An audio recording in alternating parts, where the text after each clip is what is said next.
per assegurar primer la zona, protegeixen el cotxe del VIP, l'acompanyen al costat.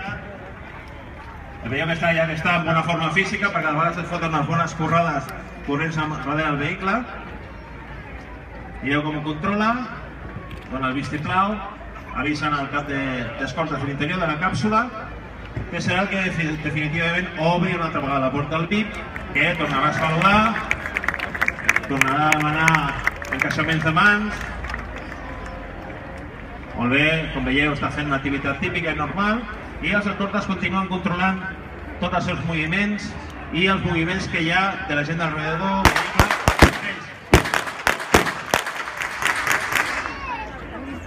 Ràpidament, exactament igual que abans, però hi ha hagut ara una intervenció amb armes que ha sigut ràpidament interpel·lada.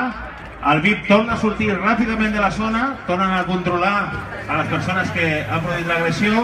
El cotxe de pollo torna a anar cap allà i torna a fer els mateixos moviments. Tot això està apoyat sempre que hi ha un VIP, sempre hi ha gent d'uniforme, que no es veu, però que també apoyaria en aquest moment l'activitat una vegada han sigut reduïts els dos malhechors que han intentat agredir amb arma en aquest cas. Un aplaudiment per ells una altra vegada, que ja han caigut per segona vegada. Perfecte.